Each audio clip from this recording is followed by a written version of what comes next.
Evening, everyone. With the time being 6:00 p.m. on Tuesday, January 9th, 2024, I will call this meeting of the Webster School Committee to order and ask that we stand for the Pledge of Allegiance. I pledge allegiance to the flag of the United States of America and to the republic for which it stands, one nation, under God, indivisible, with liberty and justice for all. Happy New Year, everyone. Welcome back. The first item on the agenda is the review and approval of the minutes from the December 12th, 2023 meeting. Is there any discussion around those minutes? Hearing none, I'll entertain a motion to approve them. So moved. Second. There's a motion and a second. Lori, would you please pull the committee? Yes. Yes. Yes. Yes. Yes, motion passes. And the next item on the agenda is a superintendent's report. Good evening, Mrs. Perangeli. Good evening. I am off. There we go. Good evening. I hope everybody had a nice holiday and Happy New Year to everybody. I'm going to skip around a little bit tonight. I hope that's okay. We have a special visitor with us this evening. As you know, at our last school committee meeting, we had Chief Shaw here, and we discussed and we talked about having therapy animals in the school and our SRO having a new comfort therapy dog. I'm happy to say that at the end of December, Murphy joined the team. He was picked up on December 29th and is now calling Webster his home. He resides with Officer Malhouse. So I'd like to give him a huge thank you and a thank you to his family because it's a huge commitment on their part, and he is definitely invested in bringing some happiness and joy and support to the families, students, parents, staff, all residents of Webster. So we're here to make Murphy's formal introduction tonight. You know a little bit about the program. Do you want to speak for Murphy? So this is Murphy. He'll be 10 weeks on Friday.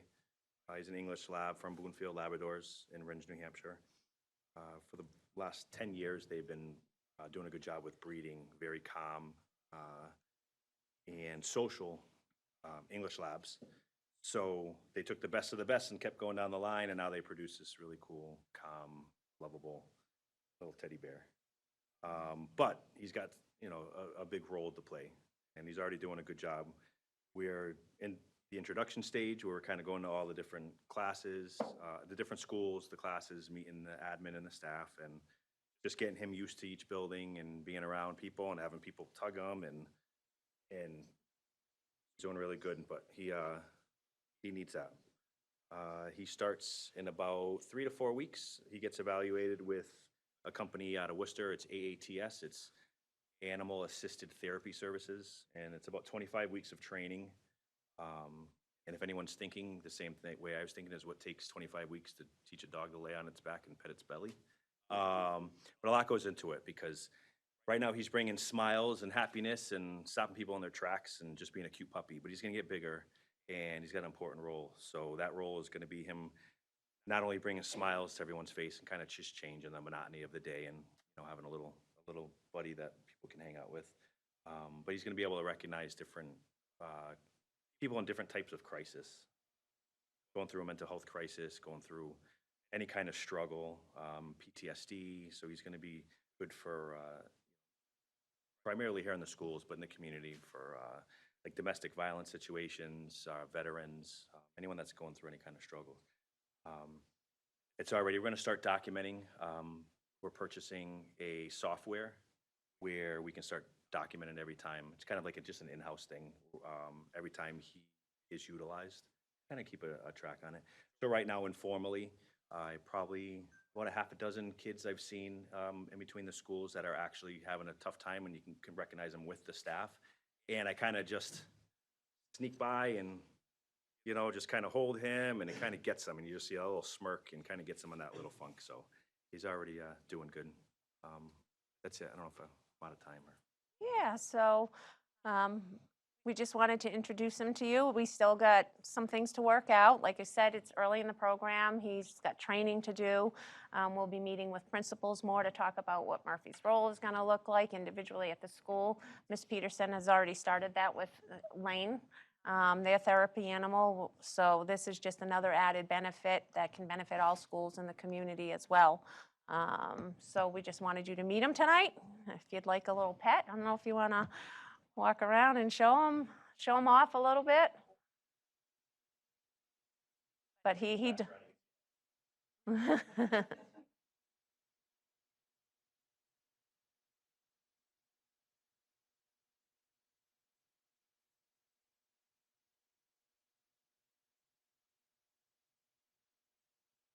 How can you not smile, right? Sure to follow him on Instagram. I'm no social media guru. Have you met him yet, Mohammed? No, it's my first time. It is? His father works for. I heard about it. His father works for. Meet a full-grown one. He's a puppy. They are very.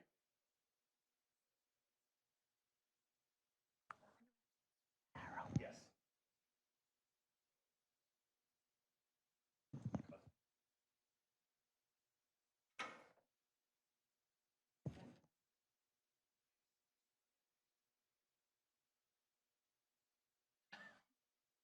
Body training. So,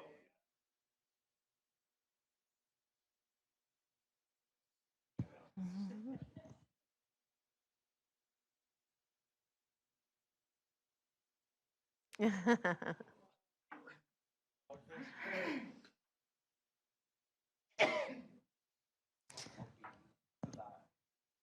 on Instagram. K9 Murphy. Instagram's K9 Murphy on the show or Hey, Murph. Murphy. One that says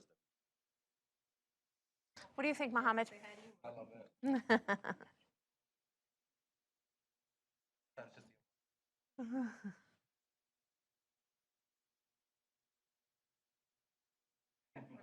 So hopefully you see a lot more Murphy around the district. Making friends and bringing some comfort to students and staff.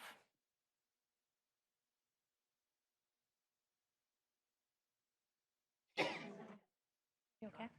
I have.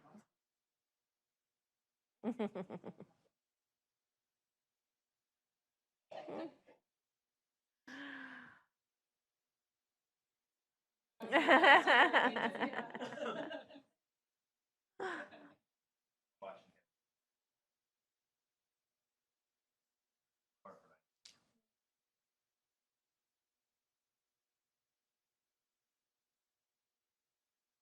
And again, I just wanted to say thank you to Officer Melhouse for even considering this and jumping in and being as committed as he is.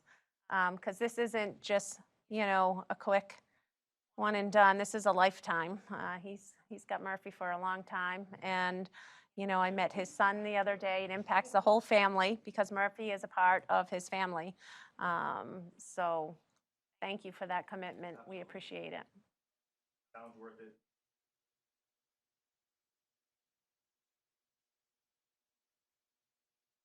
Law enforcement.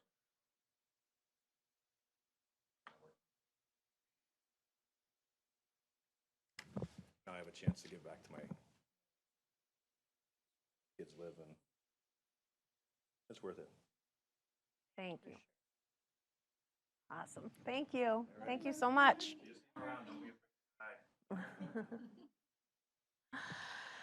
All right, I will continue on with my report. Now the real fun begins. I don't know how you follow up with that. So personnel update.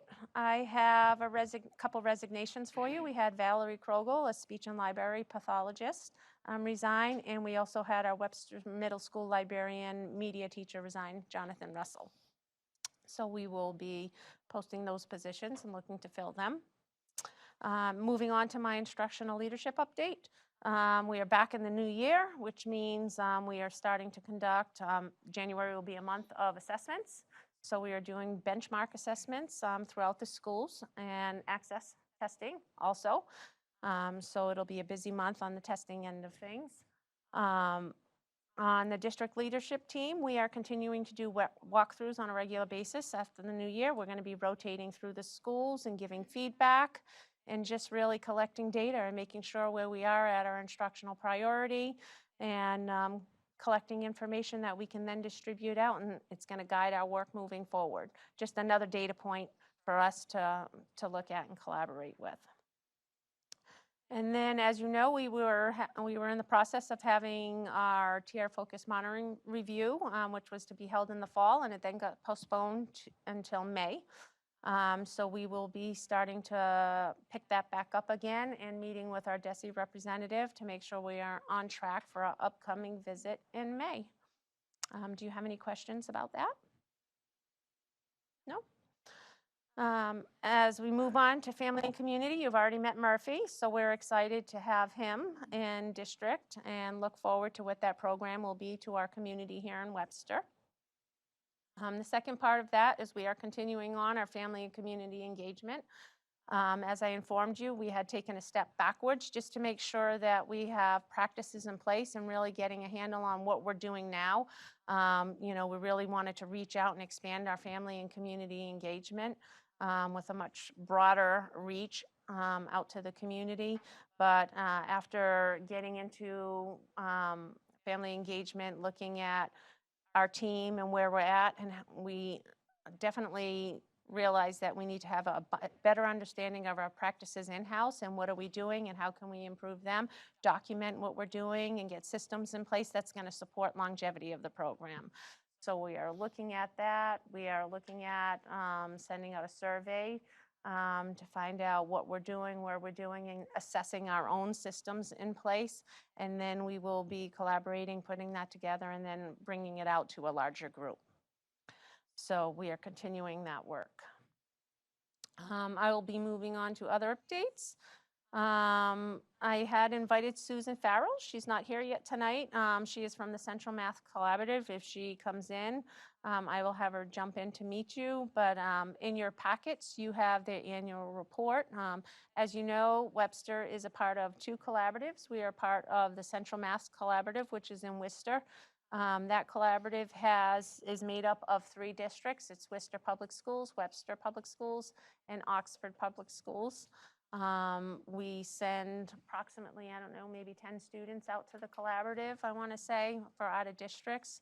I was able to go out there in December, in the middle of December, and get a tour of the facilities and the work that they've been doing. And Susan is doing a nice job, so I look forward to you meeting her. And then lastly, I wanted to give this person next to me, just giving her a shout out. I know she's going to be talking about some building stuff going on. And since her start here in Webster, she has picked up an enormous amount of work on the building project and spent a lot of time. And she has jumped right in and learned the ropes along with learning everything else and being a huge support system to me. So I just wanted to give Lisa a shout out and say thank you for all your efforts on that. I certainly, I can juggle, but I can't juggle that much. She has taken on a lot of the load for me on the building side of things, so that is much appreciated. And it's been very active. It has been extremely active over the past couple months, and we're not even in the bid stage, design stage of the project yet, where we're out in construction. So we're hoping to get there soon, hopefully by the end of the month. It's certainly moving along, but that is all I have for my report for you tonight. Thank you. Is there any questions from anybody? No? No?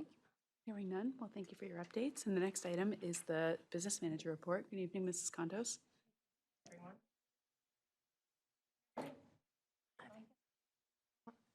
Now it's on. All right, thank you. All right, I have two updates for you this evening. One is relative to the school building project, the other is regarding the Bartlett boiler. So file subbids were due on January 3rd. We received those and they have since been finalized. We did come in about $388,000 over budget this round. And in this round, 8 of the 14 bidders are the same low bidders as last time.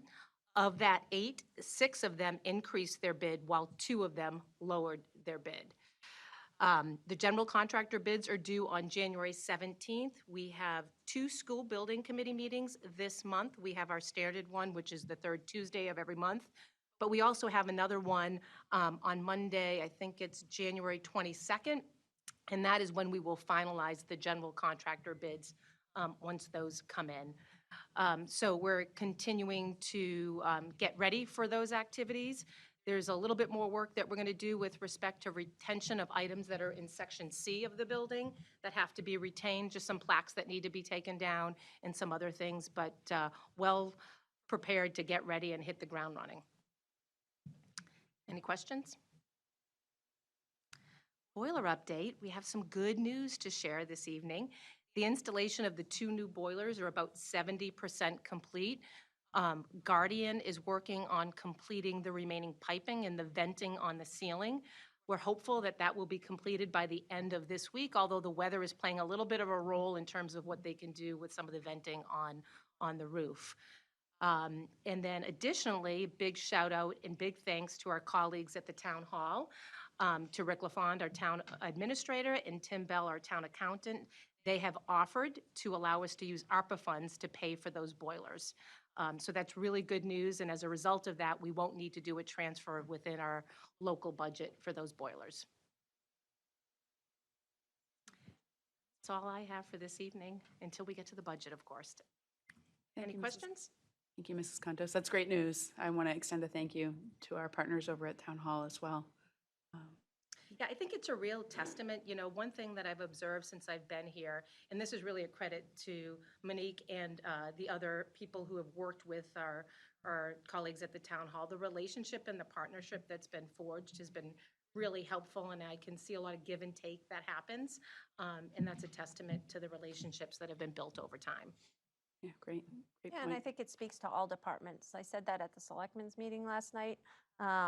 A comfort animal like this couldn't have happened without the collaboration of the police department and the willingness to listen and think outside the box a little bit and do something a little bit differently. Kenny with the highway with cleaning up and the snow removal and those conversations.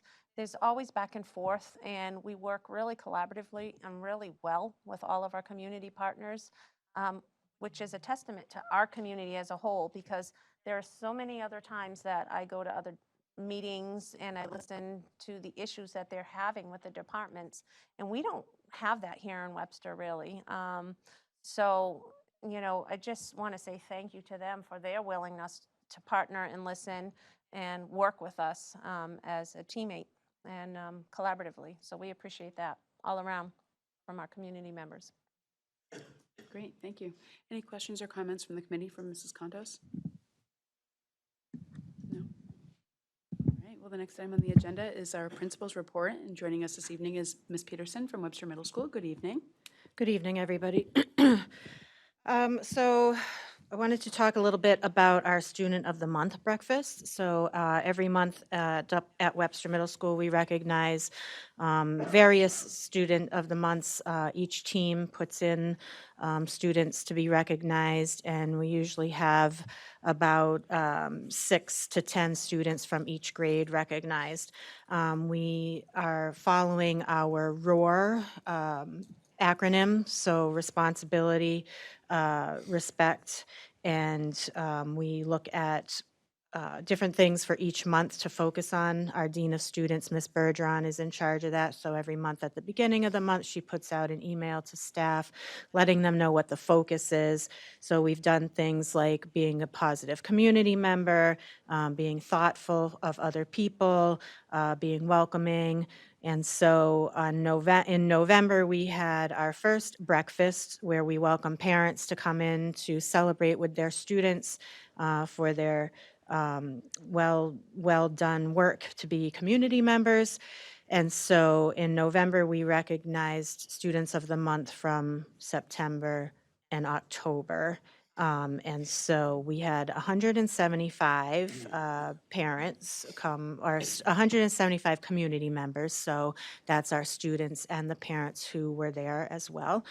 And so our next breakfast is in February, which will recognize our November, December, and January Students of the Month. So we're looking forward to that. It's just a really great thing to see the positivity and the celebration and the families coming into school and having a delicious breakfast served by our fabulous cafeteria staff. It's like going out to breakfast. I don't think I've had a better breakfast going to a restaurant, so they do a great job. The next thing I wanted to talk about was our access testing, which Ms. Perangeli alluded to in part of our testing that's mid-year. Access testing is for our English language learning population. It tests all of our English language learners, including students who have opted out of receiving services, because we do have to track their progress as well. And so it's a lengthy process. It takes us about a month because we're testing the 4 domains of the English language, which is speaking, reading, listening, and writing.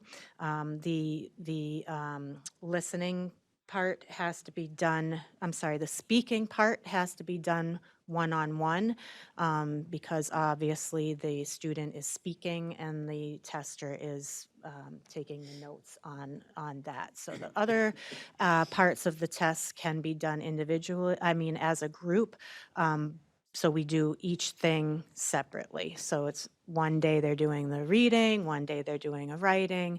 But again, it's not that simple because of 4 grades, so we have to test each grade separately in small groups. So it is a lengthy process, but it does give us a lot of data. So I don't know if Dr. Mackay wants to add anything to that, being the director of ELL.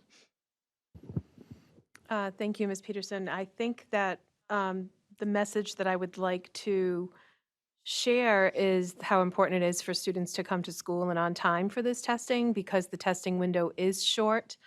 When we have to do makeups, especially if there are students that need to be tested one-on-one, that every time a student is absent, then there has to be a makeup session. And so we sometimes feel like we're going to run out of time if we don't cram it in. We don't like to do more than 2 sessions per day. 1 session is preferred.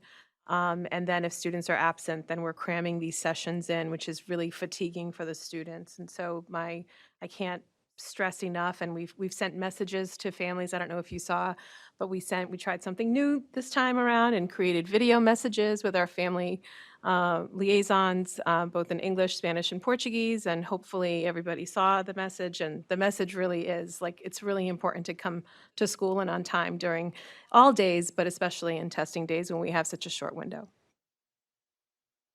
And so obviously, well, maybe not obviously, but this is happening in all 3 buildings, not just the middle school, but it happens to be my turn tonight, so I'm letting you know about it. The other item that we're excited about is the middle school moving forward with our Tier 2 PBIS. We have been progressing nicely, and the May Institute has been working with us for several years now, and we're ready as a building to move into the next step, which is what they call the coaching model. And so we've really gotten our building level all set, which is their Tier 1. We have same expectations across the building. We have our ROAR Wildcat tickets underway and community meetings. And positive recognitions. So the Tier 2, we gather a small group of staff members who are some of the same on our Tier 1 committee, but also bringing in new members with a different perspective to be able to go into classrooms and help the rest of the staff in classroom level PBIS. So we're looking forward to starting that and getting some professional development around that. So before I move on to talking about attendance, do you have any questions about any of those 3 items? So I wanted to share with you some attendance data from the middle school. And so I know that we've talked to you about our open architects before, and so the system that we're using now that brings in a whole lot of data for us.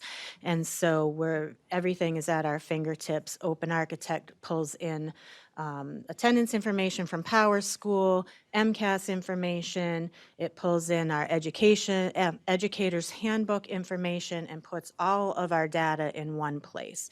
And so it's really easy to pull up a student and look at all of that information in one place rather than going to 3 different places and having to cull all the information together. So we, as a district leadership team, have been working on looking at our attendance trends, which is something the middle school has done extensively anyhow. But I wanted to share some data with you, and some of it's positive and some of it is very slow moving. So just to kind of give you a glimpse. And so we've been in school for 82 days. And so looking at our attendance from last year at this time compared to this year at this time, our overall attendance rate is pretty much staying static. Last year it was at 90.5% as an average daily, and right now we're at 90.7%. A chronic absenteeism, which is considered 10 or more days of absences. And so if we're already at 10 or more days of absence, you are already well over the kind of limit in terms of we've only had 80 days of school, and if you've been absent 10 days, it's 10%. Yeah, thank you for the math. Thank you. I'm an English person, not a math person. So last year at this time, our chronic absentee rate was 32.6%. Right now, we're at 31.3%. So it's fallen a little bit, but it's still pretty high. Last year, our highest days of absenteeism were Mondays and Fridays. This year, it's currently Fridays. So we've seen improvement with Mondays, which is good news. Our rates of absenteeism were 89.9% I'm sorry, that goes with Mondays and Fridays. So on Mondays and Fridays last year, our rate of attendance was 89.9%. This year on Fridays, our rate is 88.4%. So again, an improvement because we don't have Mondays there. Last year at this time, November and December were our lowest attendance days at 89 and 87%. Currently, December and January already at 9 days of school, well, less than that, but we are at 89 and 88%. And yesterday, with a 2-hour delay, we had 79% attendance. Very poor. So in looking at kind of more specific data, last year at this time, we had 53 students who had 100% attendance. Right now, we have 48. Now, there were fewer students last year, but that's still 9% and 8%. It's not that much of a difference. Students with one absence last year, there were 39 at this time, 6%. And this year, we've had 59 students only with one absent, 9%. So that's positive. 55 students last year with 2 absences and 49 this year at this time. So in our top 25%, last year there were 147 students in the top 25% of positive being in school, missing only 1, 2, or 0 days. And right now we're at 156, which is 25%. Now, this is the more positive data. Students who have missed 18 or more days. Last year at this time, it was 29%. This year, it's 7%. So we've seen a great drop in that. 11 to 17 days last year was 26%. Right now, we're at 14%. So another improvement. And students missing 0 to 10 days last year was 45%, and this year is 49%. So that's pretty static. So another thing we can look at, again, is looking at our highest amount of students. So in looking at that, our 3 students who have the worst attendance, one of the things that complicates this is 2 out of the 3 of those are students who have withdrawn. And what happens is when students withdraw, they don't always do it in a timely manner. So until they are officially withdrawn from Webster schools, they are marked absent, and it affects our attendance data.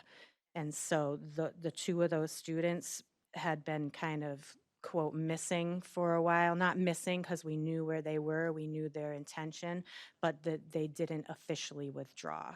So those are the things that, sometimes we really, in looking at the data, the numbers tell us a lot, but in looking at the individual issues, that tells us a deeper story. So there are some things beyond our control. So we continue to work, our counselors and admin continue to monitor attendance daily. We do the usual strategies, phone calls, letters, and we've been really, the last year and this year, Mrs. DeCourcy, the assistant principal, has really been working hard to get parents in for meetings so we can really get at the root of why the students are absent and assist either the parents or the children or whatever the issues are. So, questions? Thanks, Ms. Peterson. Any questions from the committee? I have one through the chair. Thank you for that data. That was a lot. The one thing that really jumped out at me was the data around the 2-hour delay. Is that a normal percentage when we have delays?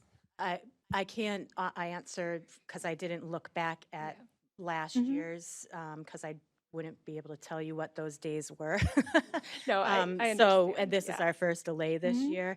I would venture to guess yes, Okay. because the other data that we as a team have looked at is half days, which is also very, very low. Okay. Students and parents are not vested in half days. They feel like nothing's happening at school, which is not true. But so those are our days that are tough. Okay. Thank you. We've been spending a lot of time as a district leadership team, looking at data, looking at open architect, really diving into our instructional priority and saying if we're focusing on our Ls, if we're focusing on our SPED, what is the attendance rate of those students, and really digging in to try and say, we can see high level, but what are our action steps going to be once we get in? What are we going to do next to improve that? So that's an ongoing effort by the team that we've been doing this year regularly, and we will continue to do that through the end of the year. So thank you for bringing up that data. It was really good. Yeah, I agree. The 2-hour delay thing caught my attention as well. Be interesting to see what we learn over the course of this year and then, what we can do differently. I also wonder about families that maybe rely on family members to provide childcare that may not live in town or be able to drive the children to school and maybe negatively impacted either by a delay or an early dismissal or something like that too. Or even some walkers, right? That their Right. parents may not want them to walk if that's their only way to get to school. That's So, true, yeah. Just, yeah. So I was just wondering, it really jumped out at me. Thank you. All right. Any thoughts on sorry, Ms. Peterson, one more question. You also mentioned the students that have those very high numbers of absences, that there's a significant decrease in that. Any thoughts on why that is? That it was huge, like less than half the number from last year to this year for the 2 highest categories. So, again, we can look at individual things and there are thoughts, but I don't really want to get into that in a public meeting. So, Okay. there's personal things that happen in families that cause kids to be absent. So, a lot of our absences right now are mental health issues. And not to dig into that per se, but it seems like the number of students that were out, I don't remember the category, like up to 28 days or 18 days or whatever it was it was less than half this year than we were last year at this So I time. think another, and I'd have to, again, look at the data, but my prediction would be that our suspension rates are down as well. And so absence is absence. If you're not in school, whether it's a suspension, excused absences, which are we don't usually use that for anything really unless you are hospitalized. But so those numbers are down, which brings the attendance numbers down in terms of percentages. That would be my guess, but I'd be happy to look at the actual data. Yeah, just curious. Very interesting stuff. Thanks for all the time you spent undoubtedly putting all of that together. Any other questions from the committee? No? All right. Well, once again, thank you, Ms. Peterson. The next item on the agenda is an update from our student representative. Good evening, Mohammed. Good evening. How are you guys? Long time no see. Yeah, it's been a while. Okay, so at Bartlett, the students have just come back from break, starting the new year with testing and iReady. That was last week. And then there was ELL testing as well that was going on. And then I'm gonna get into some senior meetings that happened, and then the FAFSA meetings that are happening currently throughout the month of January. Oh, there you go. Is that better? It's green. So yeah, and senior meetings that happened this month, and then there's FAFSA meetings that are happening this whole month. So let's start with the testing. So the students for iReady had testing for math when we went in our homerooms on Wednesday, Thursday, and Friday. Also on Thursday and Friday, there was ELL testing as well for students. There was another, oh, yep, today there was mock exams for AP English. I was in it. It was pretty easy, I think. Well, I don't want to say anything, so let me not assume. So for senior meetings, last Tuesday the seniors held a meeting to catch up on everything that was happening for the rest of the year, just like graduation dates, practice for graduation, and the Bartlett traditions like the senior barbecue and the senior lockout, just to get some more information on those dates. And then the FAFSA meeting that are happening. So the FAFSA forms just opened for students to sign up for 2024, 2025. So if students need help with that, they can sign up. If they can talk to their guidance counselors and sign up the meeting with a person that can help sign you up for it, because it is sometimes really hard to figure out. Yeah, like there's like a lot of questions on there, and parents are allowed to join that meeting as well. So if parents need help with that, they can get help with that too. For sports updates, there's not really a lot, but on Thursday, the boys basketball team, varsity basketball team, are playing David Prouty High School at Bartlett. Yeah. Excellent. Thank you, Mohammed. Any questions or comments from Mohammed? All right. Well, it's nice to see you again. Really appreciate your updates. Sounds like lots going on over at Bartlett High School. And the next item on the agenda, under old business, is a monthly report on fundraising applications. As a reminder, it's the role of the school committee to review fundraising activities, but we don't approve them. Those are done at the building level. There's a number of fundraisers that are happening right now. I don't know that we need to run through all of them, but some it looks like primarily at the middle school and the high school. Yep. Any questions or comments from the committee about these fundraising activities? No? Okay. And the next item on the agenda under new business is the acceptance of donations. Mrs. Prangley, did you want to talk about those or do you want me to talk about them? Sure, I can talk about them. The first one is we had a donation of winter coats for Park Ave students from Christ the King Church and Knights of Columbus, 12691. So we'd like to thank them for their donation and ask the school committee to accept them. Do you want us to make a motion? Do you on want that to one do it separately? both We can do together? both together, yeah. Okay.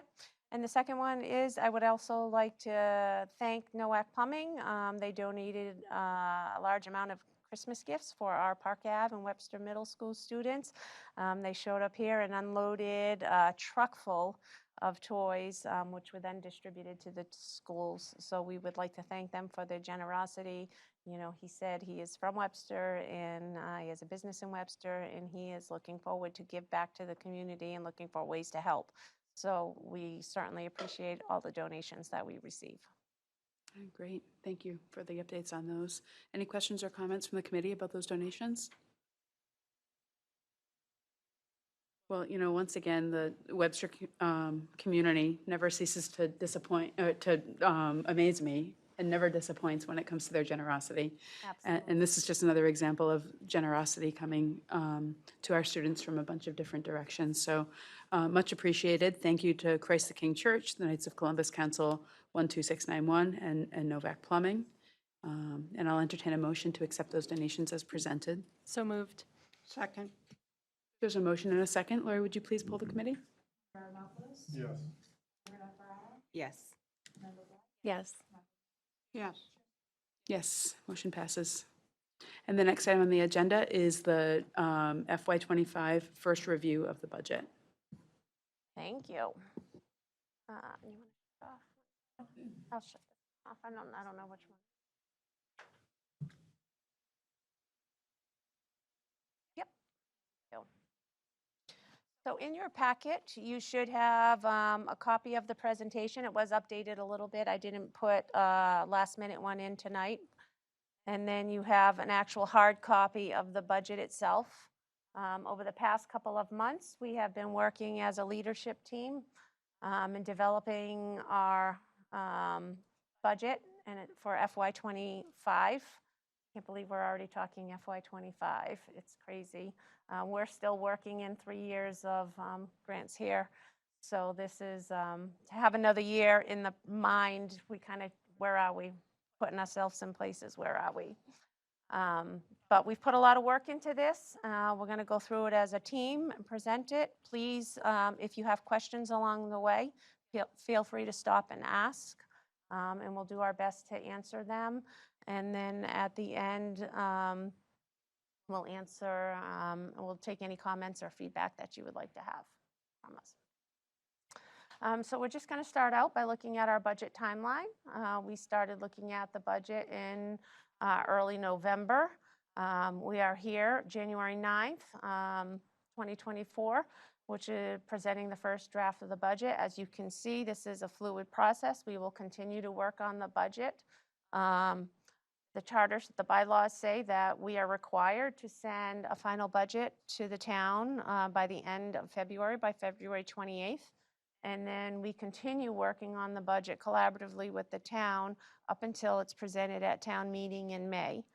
As you know, we're working on this first draft, and right now we're working somewhat blindly because we don't know what our revenue is yet that's coming in. That's typically released by the state on the 4th Wednesday of January.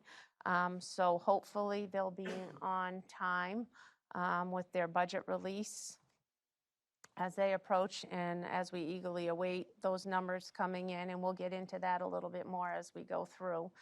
But so once we get through the end of February, we'll send our budget downtown. We'll start working with the town collaboratively on that.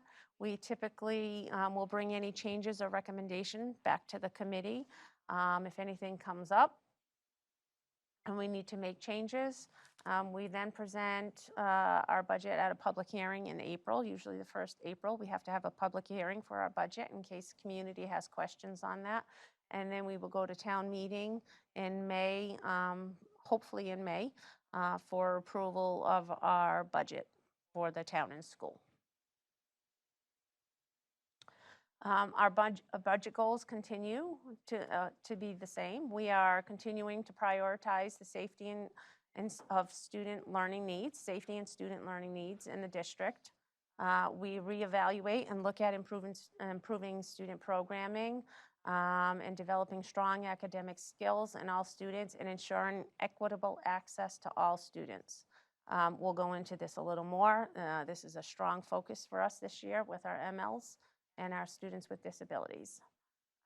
We continue to provide our staff with ongoing PD using research-based curriculum, instruction, and assessment.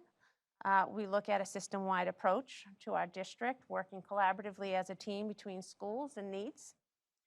And we continue to work collaboratively with our town accountant and town administrator and our finance committee. This is our district prioritization of this year. This is what we've been really working hard on. All Webster educators will implement evidence-based, culturally responsive instructional strategies. And I really want to point out using high-quality instructional materials that hold high expectations for all students. That has been a focus for us, making sure we purchase nothing but high-quality instructional materials. As a result of this work, all students with a focus on multi-language learners, you don't want to stay in here? I'm going to put you on the spot, Mohammed. There's going to be a quiz on this tomorrow.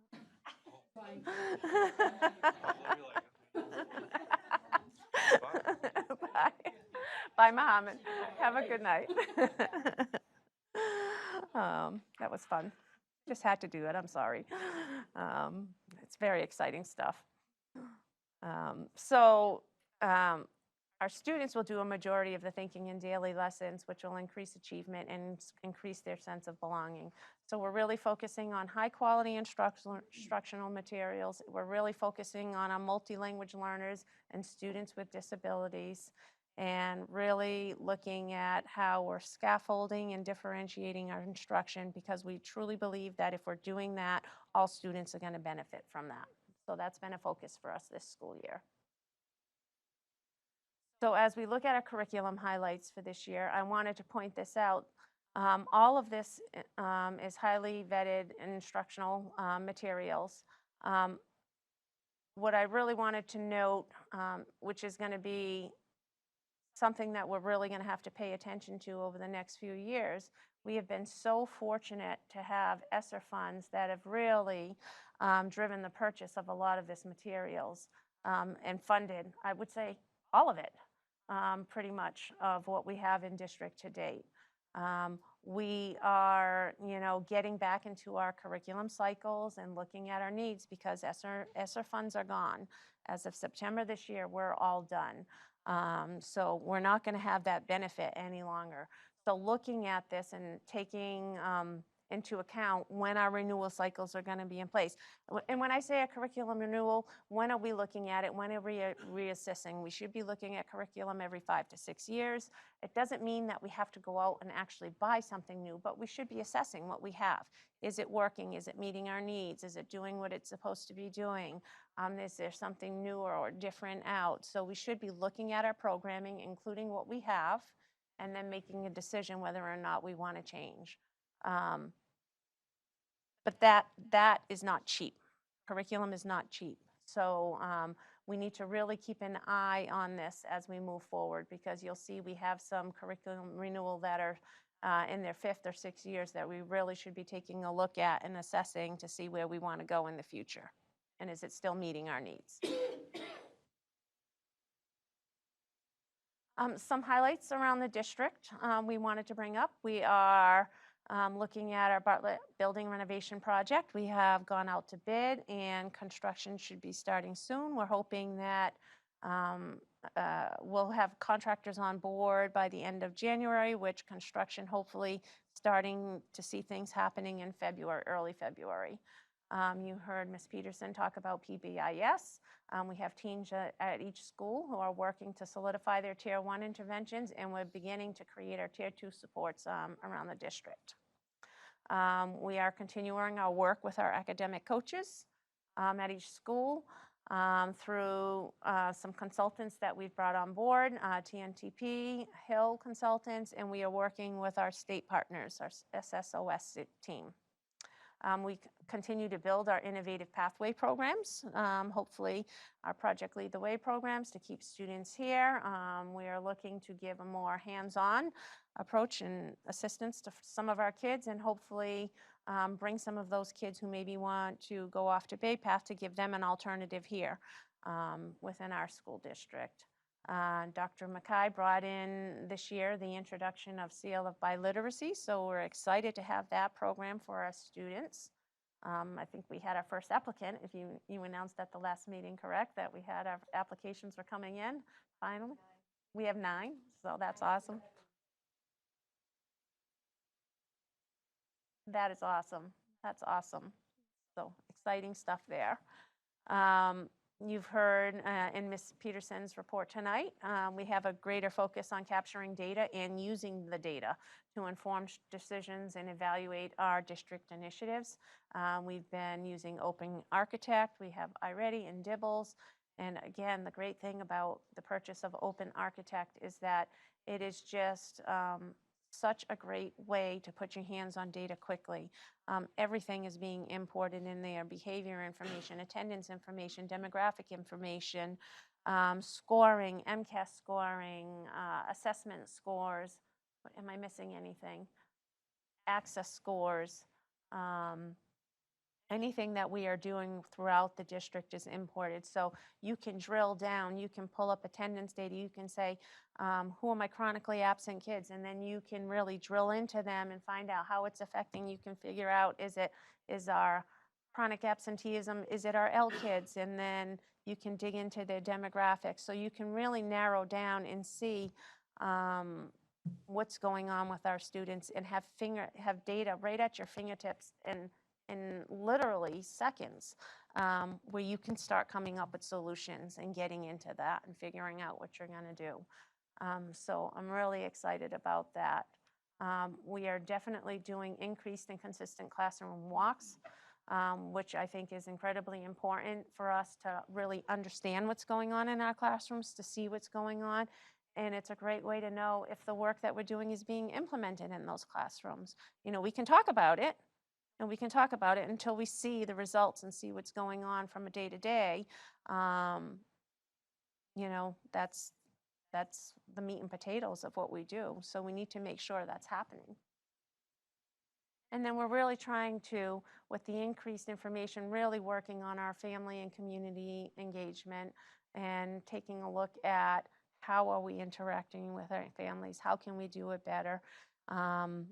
Not just with phone calls, not just with letters, but really understanding what family and community engagement is, what it looks like, and how we can improve on that. And we've been doing that with our family liaisons and our teams and working internally to come out with something that's going to really improve our engagement with our homes.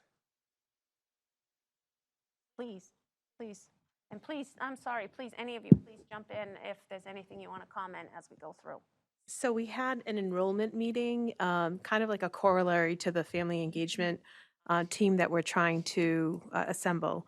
And we realized that there are some families that initiate an enrollment process. And then when one of the pluses, there's lots of pluses of doing the enrollment process online. And so central enrollment and then online enrollment, where enrollment used to be individually at the schools.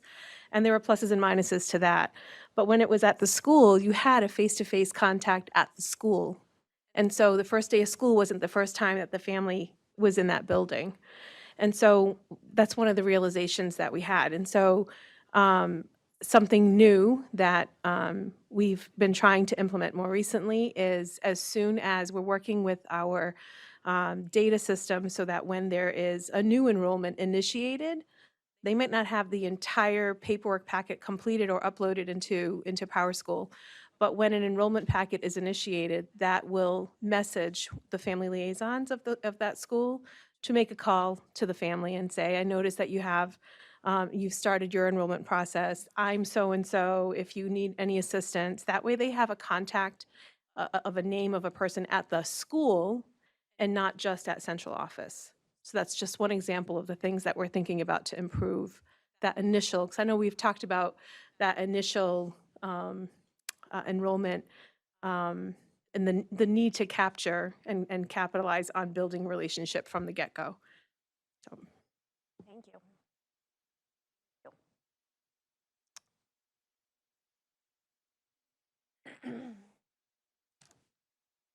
So a couple of Oh, you want to hit your mic on? I just wanted to highlight some of the benefits of a few of our added positions this year that I think would really be beneficial moving forward in subsequent years. We had the addition of a second assistant principal, which for a school of the size of Park Ave, I think is very beneficial. So now we have a principal, 2 assistant principals, and a dean. This second assistant principal is really allowed for increased time in classrooms, the ability to share evaluation responsibilities over a staff of over 100, 110, 120 staff members. So being able to share that evaluation responsibility has allowed us much more time to give meaningful feedback to staff, be able to meet with them for longer, be able to spend more time in classrooms, both formally and informally. So that's been a huge benefit. The assistant principal has enhanced our professional development. All of our faculty meetings have been around professional development, as well as implementing PLCs and data dives with our grade level teams and all our teams. And it's just increased the support for staff and students overall. Having that fourth person, whether it is discipline or academic needs, has really enhanced the service that we can provide to our staff and students. We also have added back our librarian, so it's really brought our library back to life. The students use the library every day. It is being used as a special, so there are students in there every day from every grade level. 99% of students have taken a book out since book checkout has started at the beginning of November. Over 1,100 books have been taken out by students, so that's been fantastic to get books in students' hands. And it's 99% because some parents did have the option of not allowing their students to take out books if they didn't want the responsibility of managing books coming home and coming back. And I believe our librarians had 1 student, so it's actually probably more than 99% of our, 99.9% of our students have taken a book out. And so library media instruction is happening for all students across the building. And also the addition of the family liaison, as was just mentioned by Ms. McKay. It's been a great first connection. She's giving tours to new families that come into the district. She has established a family resource center within the building with supplies, food, hygiene supplies, coats, gift cards, anything that families might be in need of. She's connected with multiple community resources, both in this immediate area and even further out to procure some of those donations and help connect families with those resources, and just varying needs, even in the sense where, you know, if families are having housing or food instability, if they are moving to another town, helping those families get registered in the new town so students don't miss a beat with school, and helping families get registered within our district. So it's not just families coming to our district, but it's Webster families that need support, even when they move on from us. So she has been instrumental in supporting families and staff. Staff see her as a fantastic resource when they know that they have a student in need, that's somebody they can go to.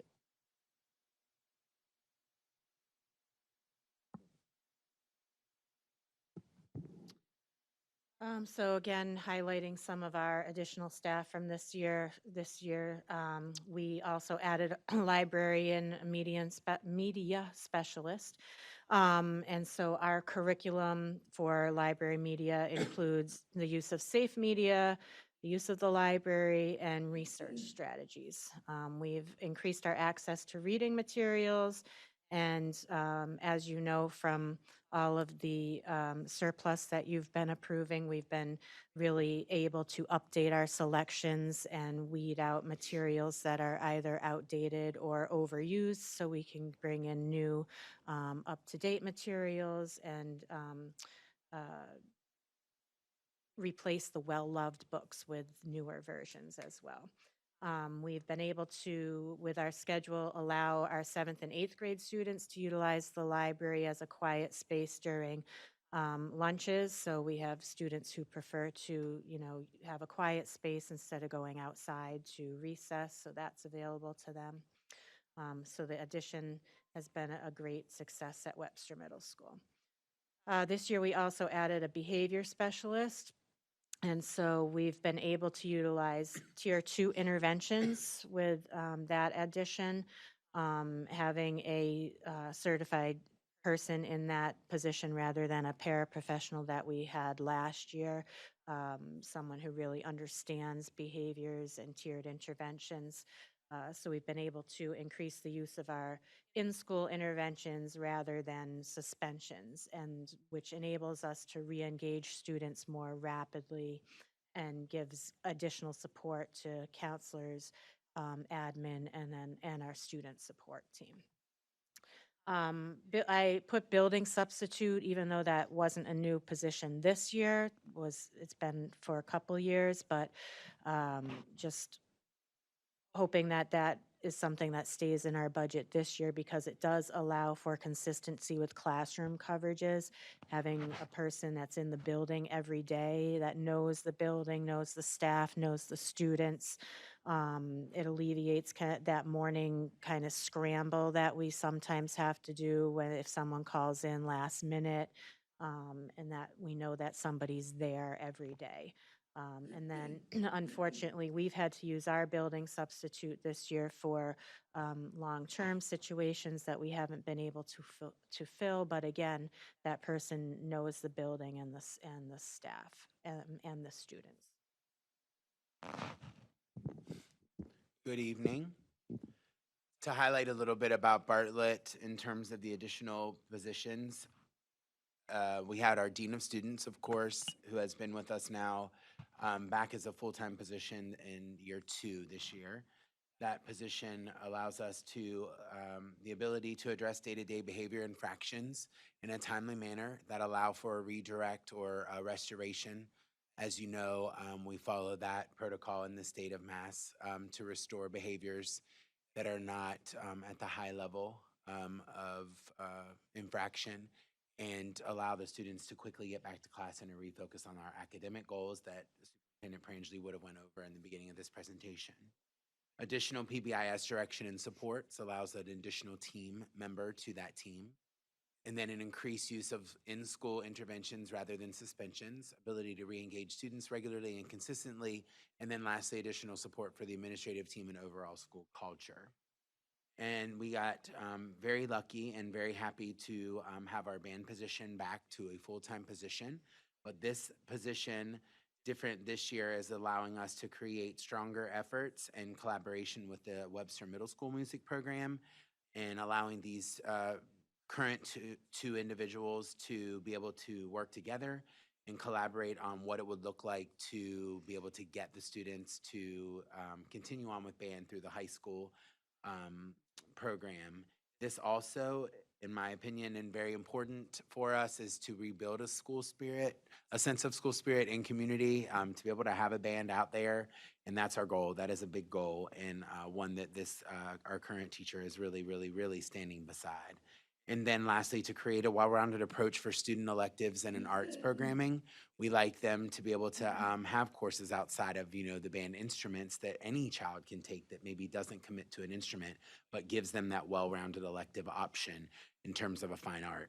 And then lastly, we too have a building substitute, and the exact same rationale there pretty much allows for consistency in classroom coverages, alleviates morning planning for teacher coverage. That's a huge thing that right now our Dean of Students, another position on this highlighted sheet, has to run around doing. And when I say run around, I think Heidi called it a scramble. It is tough to do. Definitely something difficult to look at. It's almost like a matrix every morning to try to figure out where we're going to put people. And then lastly, of course, the ability to utilize for a long-term situation. And whether that's a good thing or a bad thing, this building substitute has allowed us to do that because our long-term folks have been utilized inside of a classroom because of teacher shortages. So that position is very helpful. So now we're going to take a look at some overall district-wide data. As you can see, this is a historical view of our enrollment. You can see that dip in the middle. That was the COVID year. We left that year with 1,841 in students, and you can see how we dropped down to 1,682. And we're still slowly building back up, but we're only at just under 1,700 students.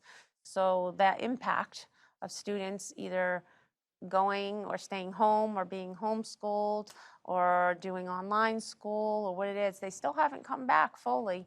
We've lost enrollment, which others have around the state also. We're not the only one in that position, but you can see the impact over time. This is just a different view. This shows it by school. So this looks at the line where we were at 16, and then you can see the enrollment by school. It's been staying somewhat consistent. You see the middle school has increased. They're up to 592 over the years. And we've got some increased enrollment at Park Ave. So it's slowly climbing, but it seems like we've kind of leveled off to a new spot with our enrollment. This is a look at our student population across the district compared to the state. So first language, not English, is 21%. And the state is 26. If you look at our English language learner population, we are higher than the state average at 14.5. And then really, if you take a look at the next three categories, looking at our low income, our students with disabilities, and our high needs, we are all well above the state average here in Webster, which makes up our student population. Kathy? Okay, so I just added a little bit of information about our percentages of disabilities, like what disabilities look like in terms of categories in Webster. And I should point out that typically specific learning disabilities, the highest rate of disability occurrence in a school district. It's also a national trend. However, here you can see our highest disability category is autism, and it's up. We are up by 11 students from last year in this particular category. Our specific learning disability students is also up by 9. Some of that may be attributed to the way we are looking at students with dyslexia and reading disabilities, but I just think it's a little bit startling when I look at the numbers in terms of our occurrence of autism within the district. So it gives you an idea of the types of issues we may have to encounter, like during, throughout the school year, and how we're going to allocate our resources. In terms of special education student count at this time last year, we had about 492 students eligible for special education. We're a little bit lower, not much. It's reversed. I'm sorry. It's reversed. So we're higher. Oh, I'm sorry, FY24. I'm sorry, seven students up from last year. It's not a significant difference. And it waxes and wanes, for like students move in, move out. We still have a lot of mobility in terms of the numbers in special education. In terms of initial referrals, this year we've taken on 51 new referrals year to date, whereas this time last year we were at 57, a little bit higher. We had a carryover from the previous year, last year of 23. This year we had 28. And, you can see the total there. For FY '24, it's 79, and last year we were at about 80. So not a lot of difference in those numbers. So, just to give you, kind of a general feel for the flow of, referrals coming in. We still have a very high rate of referrals coming in from early intervention, and that's a very common trend across the state. I'm on a lot of, I'm on a listserv and a lot of different, email chains about different issues people are encountering within special education. And the early intervention referral rate being high is probably number one, as is the numbers in our preschool programs, which have really kind of exploded in the last 2 years. So we're keeping an eye on that, and again, just kind of learning from what, the data tells us about our students and, where we're going to allocate our resources.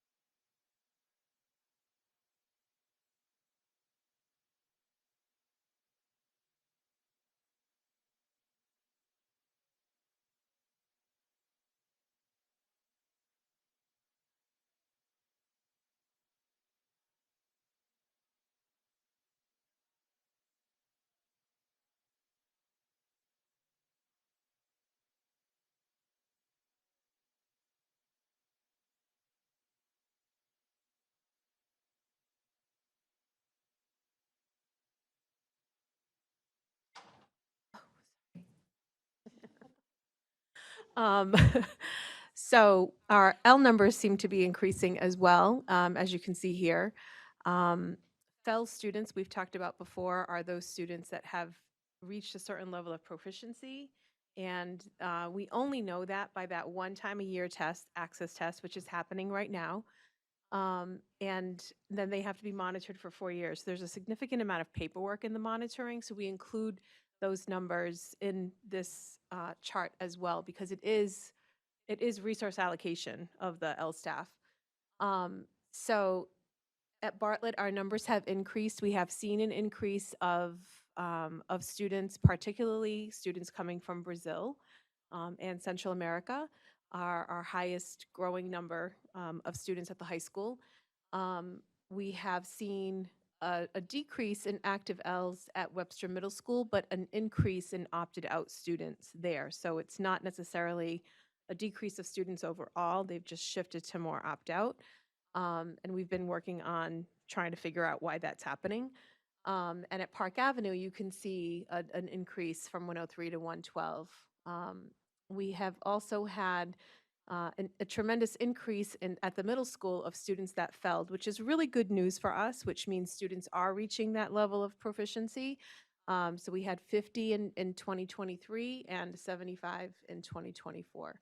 So our overall numbers have continued to grow, which means that we need to continue paying attention to the work that is being done, both with the resources within the L department, but also the instructional focus that we have, which is meeting the needs of students that are multilingual learners in all classrooms, because students attend L classes for 45 minutes or 90 minutes, and the rest of their day is with the rest of the school.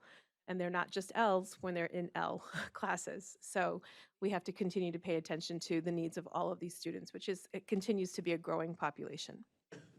And one last thing that I want to say, because we call them MLs in our instructional priority. I think we've mentioned before that the state is moving toward calling or the acronym MLLs, which is multilingual learners. We call them MLs, MLL families, MLLs, but the state hasn't yet changed its department name. It's still called the English Language Education Department.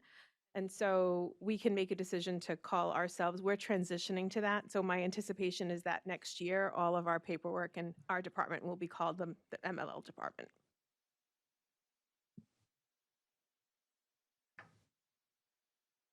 Again, we've continued to focus on mental health and the emotional being of our students. As you can see, we've invested over the past couple of years in counselors. We've continued to add over the years. And our numbers are low. If you look at the recommended ratio at the high school, we have, for every one counselor, there's 93 students. At the middle school, for every one counselor, there's 148 students. And at Park Ave, for every one counselor, there's 147. So we are well below the recommended guidelines, but that's an area of focus in a high needs district that you would expect to see more counselors in a district like ours. These are some class sizes. I don't know if the principals want to touch base on their class sizes in the buildings and what they're anticipated to be next year. And your mic, Amy. I'm going to be the mic police now. If you remember last year, we moved a third grade teacher from third grade to fourth grade to account for that larger class size moving. The only thing I want to comment on is really fourth grade. You see the average class size go down. However, in looking back historically over the last 2 years at enrollments, we've had our highest enrollment numbers at grade 4, averaging about 27 to 29 students moving in between the summer and into the school year. So while right now it's at 19, looking forward for next year, we have seen a large influx of fourth graders over the years. So I think it's really important to keep the 7 teachers at that grade level. And we have a smaller class size moving into third grade. So we should be good.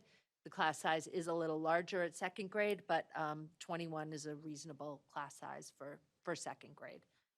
It's starting to border there, but like I said, our highest move-in numbers in my 2 years here, actually last year, and I looked previous as well, was in fourth grade.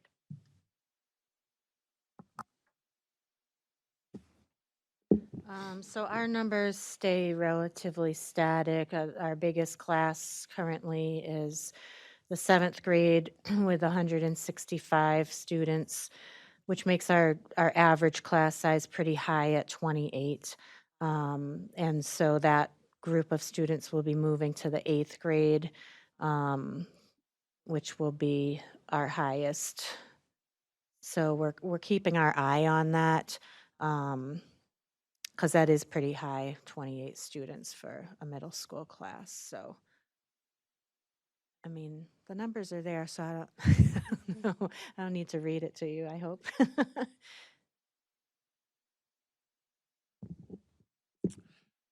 The same as Principal Peterson, our numbers are pretty much have stayed the same. We did notice an increase in our core area subjects that are related to MCAS testing. As you've heard me tell you all before, we have built-in remediation time for those students that are the 2+ year gaps that we saw in our data last year. And we built that into our schedule on our new block schedule. And that did increase some of the class sizes for English 10, geometry, and biology. But other than that, our class sizes did stay relatively the same as we catch up a little bit in terms of our PE numbers as students take different, they take PE 1 twice and PE 2 twice over the years. There are kids that are a little out of sequence, so we cleaned that up a little bit as we registered in our one-on-one meetings last year for our new block schedule. And so those classes did get a little bit bigger.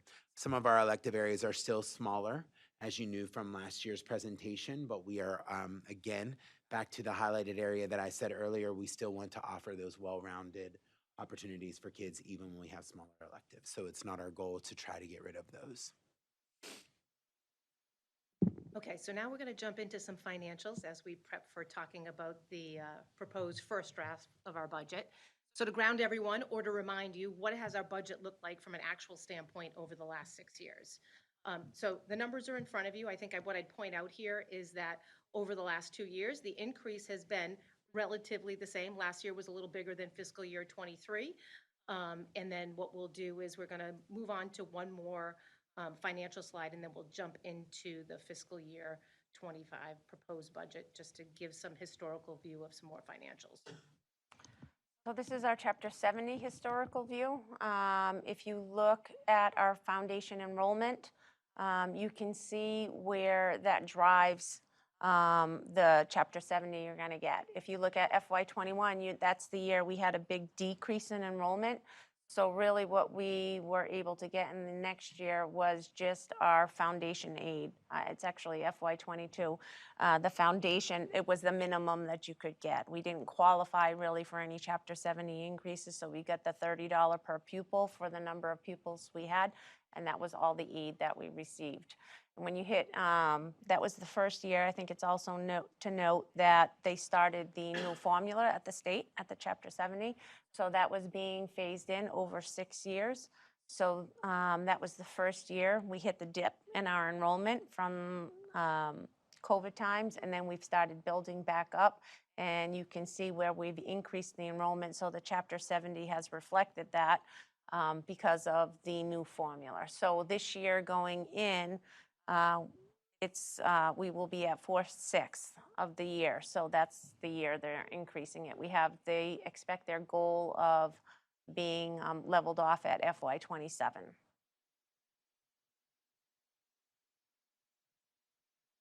Right, what we've been waiting for, right? Let's jump into the proposed budget at this point. All right, so what we're proposing today is really our first draft, and this is an effort across the entire team to really come forward with what do we think we need, right? And have that conversation about what are the needs in totality across the district. So we're proposing an increase of 7.09 from our existing budget. As you see here, it's 1.8 million. And let me walk you through some of the key drivers of that increase in this budget. We have 19 positions that we have included in this budget this year that were previously funded by ESSER. We have another slide. We'll go into a little bit more detail about what those positions are. The second item, which is pretty standard from year to year, is we have to comply with our contractual increases. So I think that one speaks for itself. The third item on there, which is, I think consistently a big ticket item for us across the district, and we'll go a little deeper into the circuit breaker. We have a few more slides around that we'll talk about. From a technology standpoint, I want to highlight a few items that we do have proposed in this budget. There's really 3 notable items that I'll call out related to technology. One is that we are looking to refresh the devices that are used in pre-K and K. The devices across those 2 grades are outdated significantly and do require some updates for those students to use. In addition to that, I believe back in 2020, when COVID hit, what we did was we changed what we call our form factor, or what our faculty uses as their endpoint devices, and we went from desktop units to laptops. That was a big one-time purchase. We are coming up on that refresh cycle for all of those laptops across the district. And so because it was a one-time purchase, we're looking at having to refresh approximately 100 devices. We would have had to do it in the following year. So we're pulling some of those into this year so we can stagger that cost over several years, as opposed to taking a big hit in one particular year. One of the other items included in here is a standard item that we do relative to Chromebook refreshes, and that is across grades 1, 5, and 9, and those costs are included in there. We have a few other smaller items in here, not as notable as those that I mentioned, but we are looking at updating the card reader at Webster Middle School. That would have that card reader be consistent with Park Ave, and then eventually with the new one that we'll have at Bartlett after the renovation. The other advantage of updating the card reader at Webster Middle School is that our school resource officer, as well as the cruisers, all have a swipe card, right? We have to give them a swipe card to keep in their cruisers so that they can come and get into the building.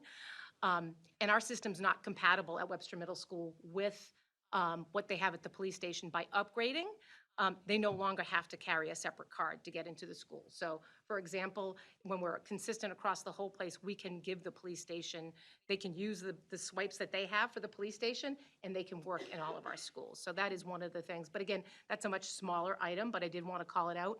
So when you look at your detailed budget that you have, you will see increases in Park Ave that account for what I talked about, Webster Middle School, as well as at the district level. All right, let's jump into the first item, and that is talking about those positions that were previously funded or are currently being funded through ESSER. We have a total of 22 positions. On the left-hand side, what you see are those positions that have been funded for multiple years. We have 8 of those. On the right-hand side are those positions that we more recently funded for this year, and there are 6 positions. The total cost of all of these are $1.1 million.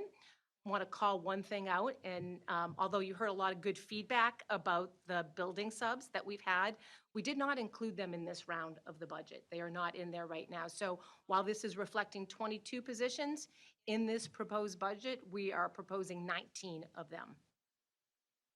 Let me just pause, see if there's any questions before I move on. Obviously, we need to be frugal, but those building subs, I think, are really essential to the day-to-day runnings, unless the teacher shortage is being resolved and nobody told us. Yeah, I guess what I would say is this was really a very difficult conversation as the team came together, as we were looking at weighing the pros and cons about what to include and what not to include. And the exclusion of them in this budget was an extremely difficult decision. I think everyone would have preferred to have it all in there, but we made some hard choices in this first round, but certainly up for conversation. And then we were looking at ways that, how could we fund them, and looking at what we currently have for sub money in our budget. If we were to fund 3 building-based subs full-time, that would use all the sub money, and then what would we have for the day-to-day? Because I think everybody here agrees, and we all agree the importance, it's the consistency. So we know somebody's more likely to come in every day if they have a commitment, that they're going to show up to work every day and come in, versus that day-to-day call. But that one body is not enough to cover all of our needs. So I think we all see the value and the importance of wanting it. It's just weighing, and it's not to say in the future that we're not going to find ways to make that work. But we were just looking at what we had for funds currently in the budget. Is there any way that we could offset some of that, which I'm sure we could, and then where do we find the other money from? That's fair. So that's something we'll continue to look at. All right, let's move into what is the budget composition at the highest level, if we could break it down for you. So of that total budget that we're presenting, 78.45% is salaries. Of those salaries, on the right-hand side, that's a breakdown of the distribution of that percentage of the budget. So 4 key areas called out here. However, what this represents on the right is every sort of classification we have of all of the salaries across the district. And the 4 that are called out represent 72% of that. So 55% of that budget is our teachers. 40% in regular ed, 15% in special ed. 9% is administration. And then the last category on here are our paras in special education, and that represents 8% of the overall salary portion of the budget. So 78.45% is salaries, and that's the breakdown of what that looks like. Some other notable items in here are our out-of-district tuitions, which is close to 10% of the budget. Maintenance, which is also inclusive of salaries, so some of this is sort of combined here, is a little over 6%. And then special education as a whole, inclusive of salaries, contracted services, tuition, supplies, is 32.5% of the proposed budget. So now we're going to talk a little bit about circuit breaker. And as you know, it has always been our goal to carry over 1 year of circuit breaker. We're allowed legally to carry over our current year of circuit breaker into the next, and then we have to spend it. And that's typically what we've done. So if you take a look at this sheet, in the first column, you're going to see what was budgeted. So when we were working on our FY24 budget, that's what we budgeted for funds to be used. If you look at this actual to date, this is where we are as of last week with our budget numbers. And then this is what we're estimating for FY25. So I'm going to drive you down to this actual to date. Originally, we had planned on carrying over a full year of circuit breaker. To date, you can see our tuition numbers are at 3.8 million, which is an increase of about 700,000 from where we budgeted last year. So we've seen a large increase in our out-of-district tuition. We had budgeted in LEA $2.2 million. We carried over from FY23. We were able to carry over a full year of circuit breaker. We had budgeted 925. So if we take a look at the revenue from our local budget and our circuit breaker, that puts us at 4.1. So in order to meet all our special education needs without touching our budget, that would only leave us an available balance to carry over into FY25, 248,000. That's where we are today. Now, as you know, things change quickly. Things can change, they can reduce. There are also other things that we will be looking at because of the large increases. We will be applying for circuit breaker extraordinary relief. That comes out in March. So we could receive extra funding there, which will offset some of that. So it'll be less of an impact. If we also have savings at the end of the year, which we know we're going to have some savings in salary positions and other positions that unfortunately we haven't been able to fill, which is not a good thing either, but we can offset some of those expenditures. So we will do everything we can working through this budget cycle to have savings to help us carry over for next year. So it was a big relief for us when the town picked up the boilers. So that's going to give us a helping hand here a little bit for us. But as we look to FY25, we calculated our tuitions right now are projected to be 3.8 because we have some kids who may be aging out or moving into different programs. We put 2.6 million in. We've using the available carryover balance. We've projected our circuit breaker to be higher next year, and I'm actually thinking it might be even a little higher than that because in that number, I don't have the transportation in there. So I'm hoping that it'll be a little higher than that, but I'm playing safer, hopefully. We won't get that number until we submit a circuit breaker at the end of the year this year. So that gives us available revenue of $4 million, a little more than $4 million, which would allow us to carry over or have that buffer going through next year of $248,000. So not best case scenario because it doesn't give us the opportunity to carry over a year of circuit breaker like we'd like to do. A couple of different options that we've talked about, and I just wanted to show the impact as we make changes for this.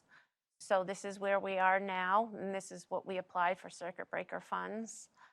If we were to reduce that and change that, say we decided we wanted to have a buffer and save some of that circuit breaker money and reduce it in half, that would increase our budget to 9.26%.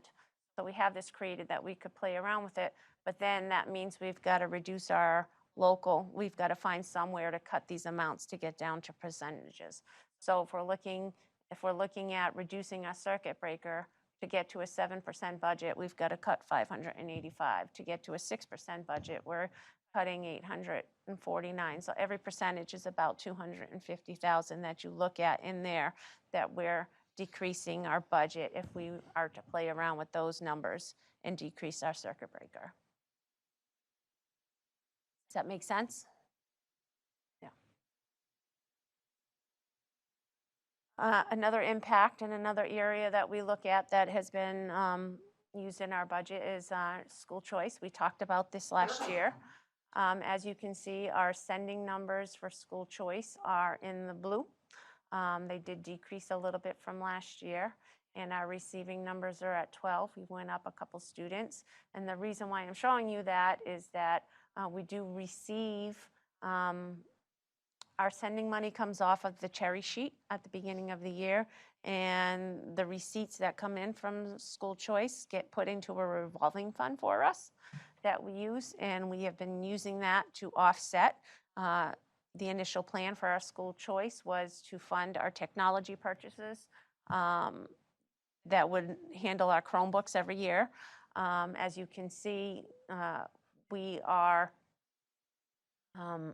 not going to be able to sustain that over time.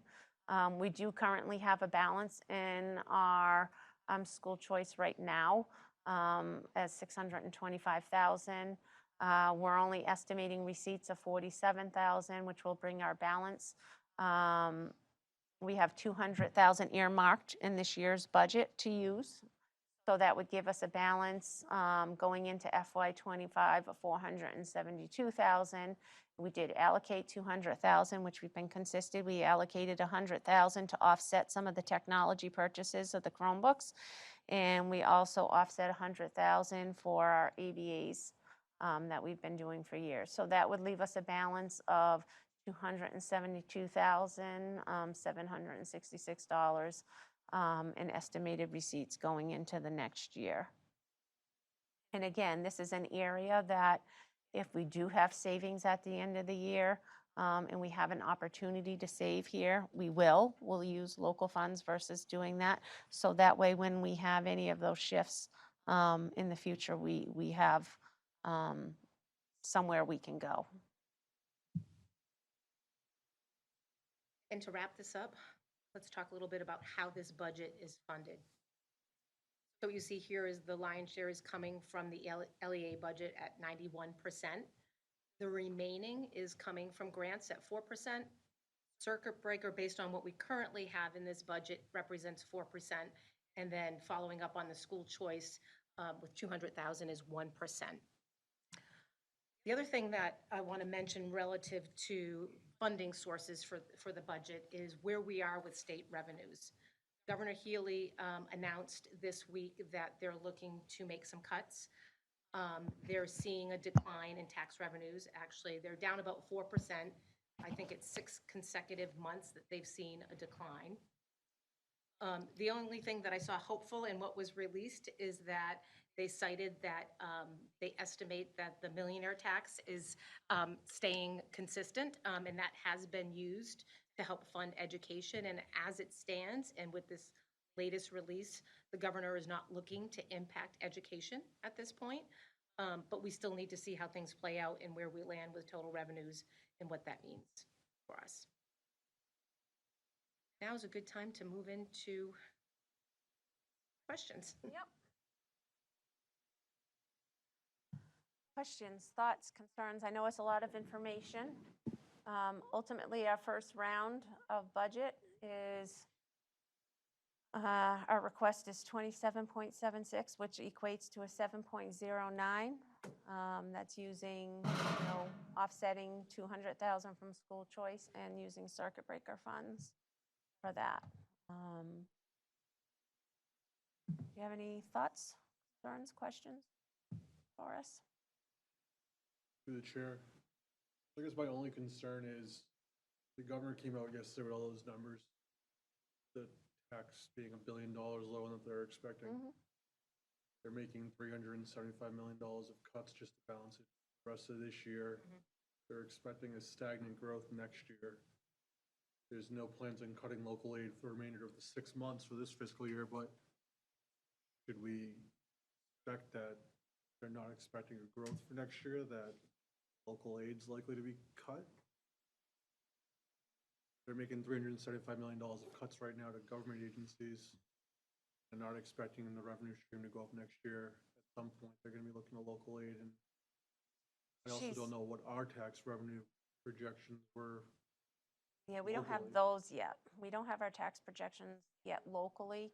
I know she was planning on funding a lot of the education through that millionaire tax, which she said is consistent in that she's on, the article said that she is on target to keep funding education with that. What that's going to look like for next year, but they are committed to the formula and increasing the formula. So if our foundation enrollment stays the same, the commitment is there for education. Hopefully, anyways.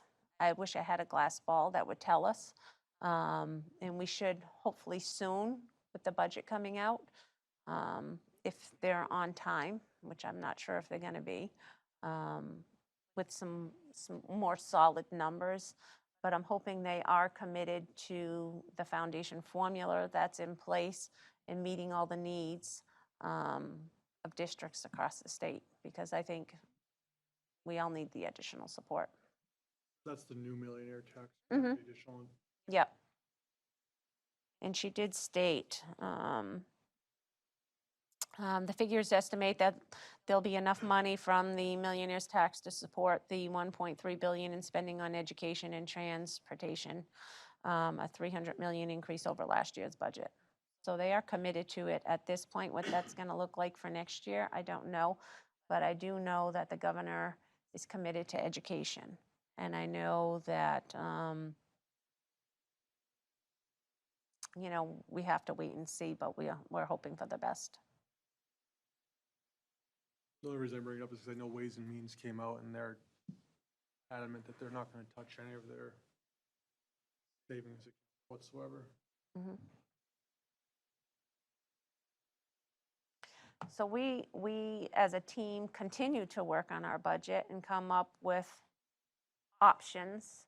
What if this happens? What if we need to reduce? I mean, those are the things that we will continue to do to bring, to be prepared, right? You want an option A, an option B, and an option C, and we're going to have those options.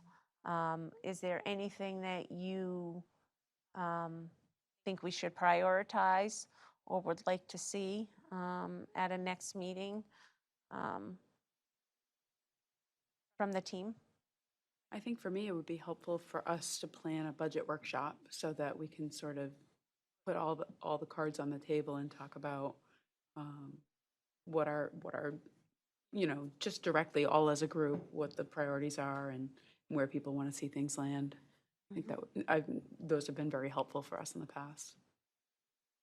Through the chair, I think you guys did an amazing job in incorporating all of those, or the majority of the additionally funded positions with ESSER funds and putting them into the LEA budget, because I know many districts would not be able to do that. So I really appreciate that you were able to do that, because I think we've seen that those positions have really benefited our district. So thank you. Thank you. Yeah, thank you, Ms. Navarrete, you're right. I mean, I think that collectively, we've been really fortunate between ESSER funds and some of the other things that have come our way. And we all knew that that wasn't going to be forever. But what really has endured, I think, here in Webster over the years is the commitment of the community to the education of our students. So that gives me strong faith that we'll be able to arrive at something that we all can not only live with, but really continue to thrive with.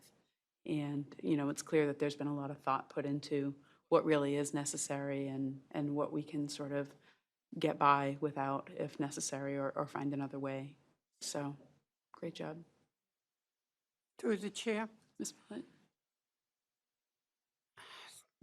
those building subs are stuck in my head. I have a question and a comment. So my question first is, do you have people to call as substitutes to buildings?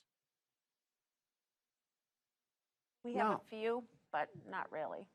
So what is happening, and it even happened when I was teaching, but on a very small level, but it's happening more now.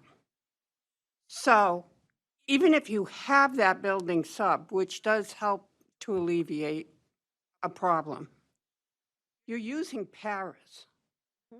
once you use those paras, it's a snowball effect because the students they service are our special needs students are not getting serviced.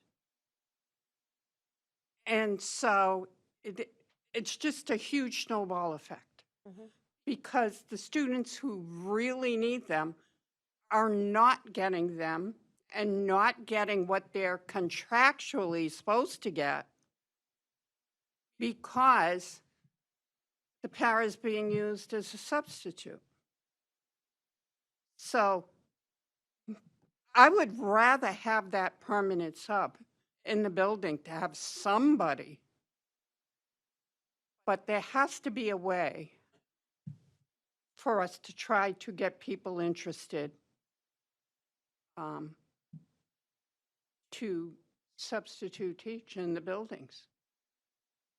I really think we need to look at that because people that are suffering, our special needs students, are getting hit the most from this because you're taking away what they need.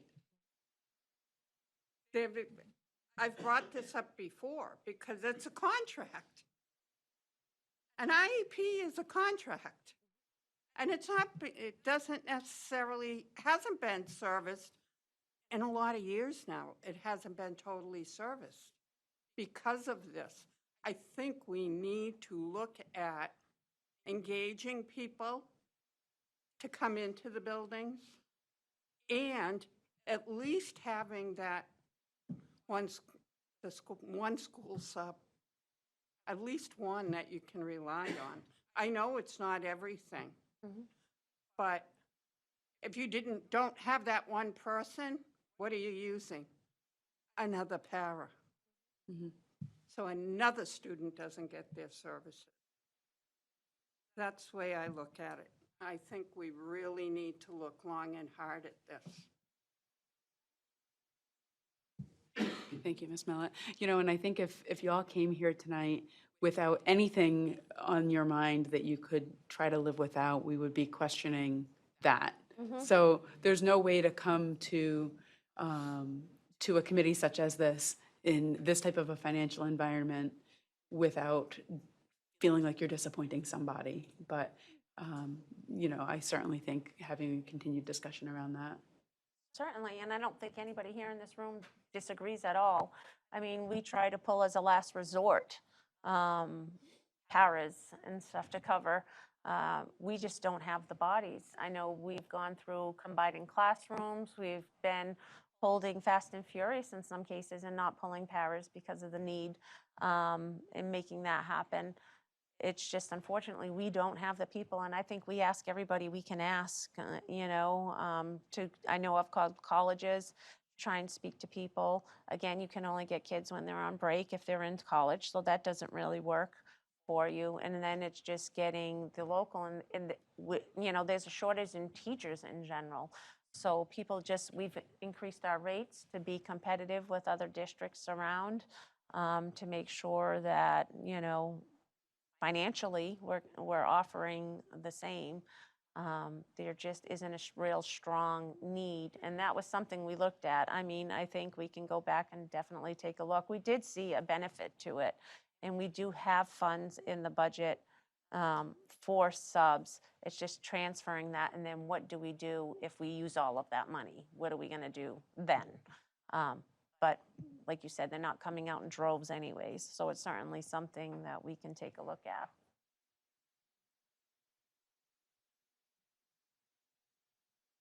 Anything else?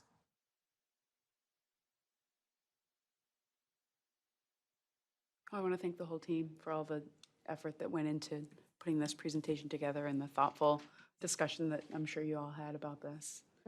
Looking forward to continuing the discussion. Thank you. The next item on the agenda is a review, transfer, signing of warrants, bills, payroll, and vouchers.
I'll entertain a motion to adjourn. So moved. Second. There's a motion and a second. Lori, would you please pull the committee? Yes. Yes. Yes. Yes. Yes, meeting adjourned. Good night, everyone.